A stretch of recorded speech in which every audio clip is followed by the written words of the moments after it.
Olá pessoal, mais uma vez sejam bem-vindos. Eu sou o Marcos Simões, psicanalista. Nós estamos seguindo aqui uma linha de vídeos sobre os depressivos e hoje nós vamos falar como é que os depressivos se comportam no divã. Como é que é esse processo com o terapeuta, como que isso funciona. Então esse é o nosso tema de hoje, ok? Vamos lá então? Bom, o primeiro ponto para a gente estar recordando um pouquinho aí é o que é transferência e contra-transferência. Vamos lá.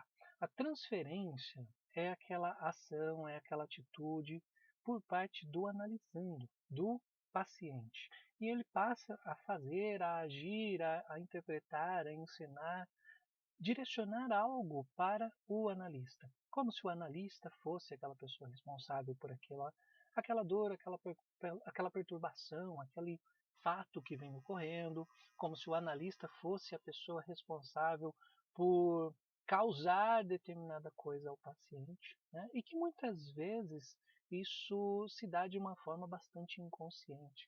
O analisando ele não percebe o que de fato ele está fazendo, mas também faz parte do tratamento clínico quando isso acontece dentro da clínica, né?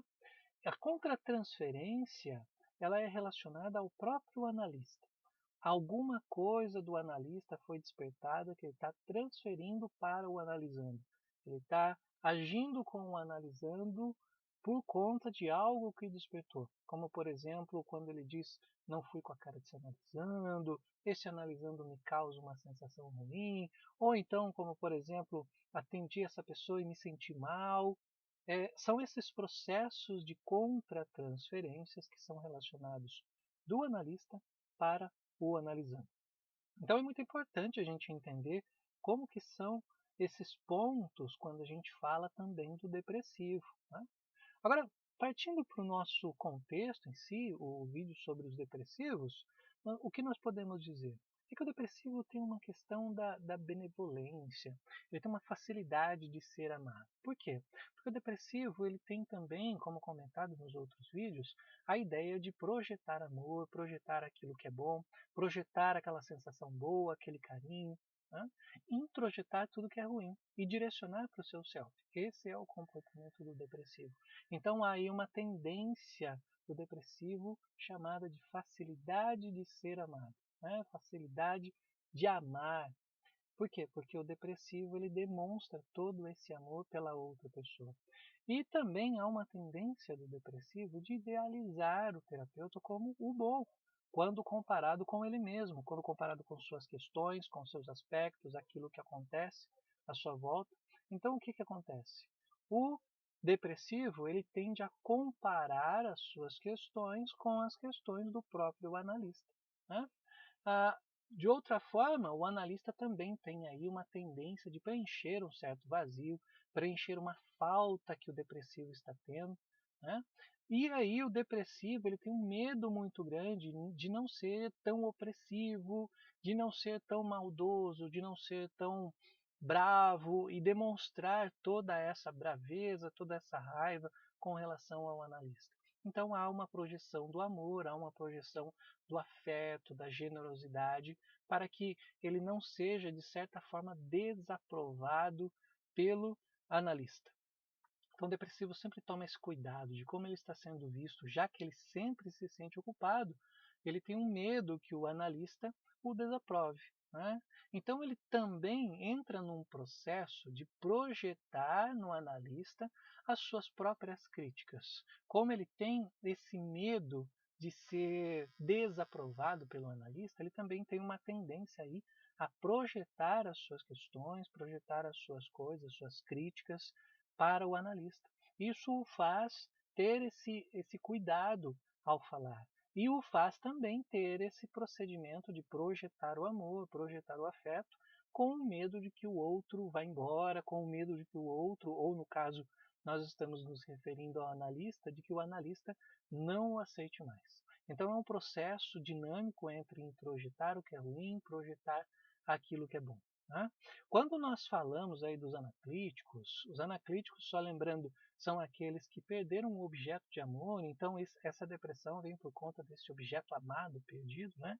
O introjetivo já vem no aspecto de introjetar aquilo que é ruim, introjetar aquilo que é considerado ali o fator mal do mundo, e o introjetivo acaba trazendo isso e projetando para o seu self, né? O analítico ele é mais fácil para falar das suas questões, porque eles gostam de fazer isso, eles gostam de falar sobre o que acontece com o terapeuta, principalmente, né? E isso torna o analista como um cuidador, né? Ele tem essa percepção de que o analista é um cuidador. Só que tem um aspecto muito interessante quando a gente fala dos analíticos, por quê? Porque eles vão gostando do analista até o ponto em que o analista começa a confrontar as suas questões, né? Como num processo ali de mudanças, das mudanças que poderiam estar acontecendo. Então, o analítico ele gosta de falar das suas questões até atingir o ponto da mudança. Quando toca no ponto da mudança, das coisas que precisam mudar, melhorar, ele já começa a ter um comportamento um tanto quanto diferente, né?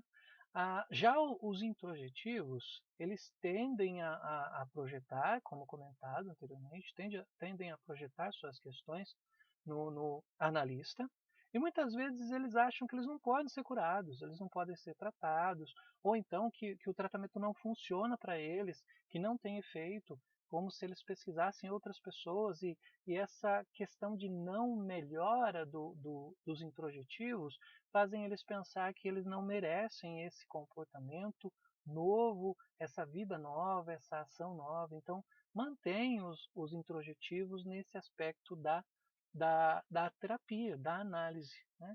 Como eles têm uma tendência a ver o analista como um cuidador, esse processo dos introjetivos e os anaclíticos acabam sendo aí formas de manter esse contato com o analista, né? Então, há uma tendência em sempre projetar alguma coisa ou confrontar alguma coisa para manter o processo, manter a análise funcionando. Isso é muito relacionado aí a lidar com suas falhas, lidar com suas questões, né?